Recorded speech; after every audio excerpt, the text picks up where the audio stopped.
வணக்கச்செல்லம். சென்னையில் குபேரர் கோயில் இருக்காமே, அதுக்கு எப்படி போகணும் அப்படின்னு நிறைய பேர் என்கிட்ட கமெண்ட் பண்ணாங்க. அதுக்கு எப்படி போகணுன்னு சொல்லுங்கன்னு கேட்டிருந்தாங்க.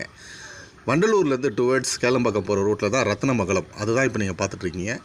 ரத்னமங்கலம் பிரதான சாலையில் நம்ம பயணித்தோம் அப்படின்னா அங்கேருந்து நேராக நீங்கள் என்ன பண்ணலாம், ட்ரைவ் பண்ணிட்டு வர வேண்டியதான். ஈவன் ட்ரைவ் பண்ணி வரனாலும் பரவாயில்ல, இல்லை வாக்கபிள் டிஸ்டன்ஸில் நீங்கள், அது ஆக்சுவலி வாக்கபிள் டிஸ்டன்ஸ் தான். நீங்கள் அப்படியே வந்துட்டு ஸ்ட்ரெயிட்டாக வந்துட்டு இருந்தீங்கன்னா ரைட் சைடில் நீங்கள் வந்து பஜனை கோயில் ஸ்ட்ரீட் அதில் கட் பண்ணி ஸ்ட்ரைட்டாக வந்தீங்கன்னா அதோடு ஸ்ட்ரைட்டு நேராக தெரியுறது நம்ம ஸ்ரீ லக்ஷ்மி குபேர தியான மண்டபம்.